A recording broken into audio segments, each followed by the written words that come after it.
नमस्कार दोस्तों, विंध्य भारत में आप सभी का स्वागत है। मैं आपके साथ साक्षी गुप्ता। आइए बढ़ते हैं खबरों की ओर। जब बर्दाश्त करने की हद पार हो जाती है, दर्द कचोटने लगता है, तो इंसान बदले की आग में जलने लगता है। फिर जब तक उस आग को ठंडा न किया जाए, मौत तक नहीं आती। ऐसे ही बदले की आग में फूलन देवी जलती थी, जिसे बुझाने के लिए उसने 21 लोगों को लाइन में खड़ा करके गोलियां मार दी थी। इन लोगों ने उसके साथ गैंगरेप किया था। उत्तर प्रदेश के कानूपर देहात में हुए बहमई कांड की यादें उस वक्त ताज़ा हो गई, जब उस खौफनाक हत्याकांड के एक आरोपी श्याम बाबू को उम्र कैद की सजा सुनाई गई और दूसरे आरोपी विश्वनाथ को बरी कर दिया गया। हत्याकांड में आरोपी बनाए गए 36 लोगों में से फूलन देवी समेत 34 लोगों की मौत हो चुकी है। विशेष बात यह है कि दोषी को सजा 14 फरवरी 2024 को सुनाई गई और 43 साल पहले 14 फरवरी 1981 को ही बहमई कांड हुआ था। बैंडिट क्वीन दस्यु सुंदरी फूलन देवी ने अपना बदला लिया था। उत्तर प्रदेश के जालौन जिले शेखपुर गुढ़ा गांव में जन्मी फूलन देवी अपने साथ हुए अन्याय के खिलाफ आवाज उठाई थी और बदले की आग में वह नरसंहार करने वाली डकैत बन गई।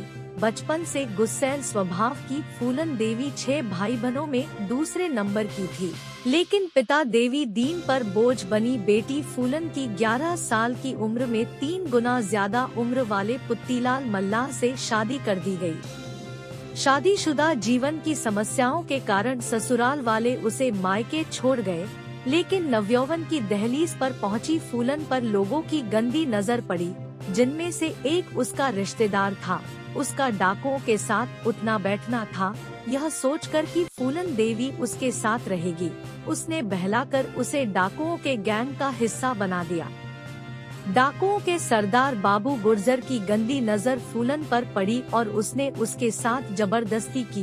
डाकू विक्रम मल्लाह ने उसे रोका, पर वह नहीं माना तो विक्रम ने बाबू की हत्या कर दी और वह गिरोह का सरदार बन गया। उसके सगे भाइयों श्रीराम और लाला राम ठाकुर की नजर फूलन पर पड़ी, लेकिन विक्रम मल्लाह अड़चन बना तो उन्होंने उसकी हत्या कर दी। वे फूलन देवी उसके घर से उठाकर बहमई ले गए। अपने साथियों के साथ मिलकर गैंगरेप किया। उन्होंने कई दिन उसे बंधक बनाए रखा। वे उसे भूखा प्यास रखते थे, दिन में कई बार उसका जिस्म नोचते थे, लेकिन फूलन देवी टूट गई थी। वह मरना चाहती थी कि एक दिन उसके पुराने साथी उसे तलाशते हुए बहमई पहुँचे और उसे छुड़ाकर वापस ले आए। बहमई से निकलने के बाद फूलन देवी ने अपने साथ मान सिंह मल्लाह के बुलाया, पुराने साथियों को इकट्ठा किया और डाकू गिरोह का सरदार बन गई। वह बदला लेने की आग में जल रही थी। 14 फरवरी 1981 को फूलन देवी पुलिस यूनिफॉर्म पहनकर बहमई पहुंची। उसके ठाकुओं ने गांव को घेर लिया। अपने गिरोह के मेंबरों की मदद से अपने बलात्कारियों को गांव में तलाशा, लेकिन वे फूलन देवी के डर से छिप चुके थे। फूलन ने गांव के लोगों से लालाराम खान के बारे में पूछा, लेकिन वे जवाब नहीं दे पाए तो उसने ठाकुर जाति के 21 लोगों को लाइन में खड़ा करके गोलियों से भून दिया। इसके बाद फूलन देवी बैंडिट क्वीन के नाम से मशहूर हुई। पुलिस उसके पीछे पड़ी और एक दिन फूलन देवी ने सरेंडर कर दिया।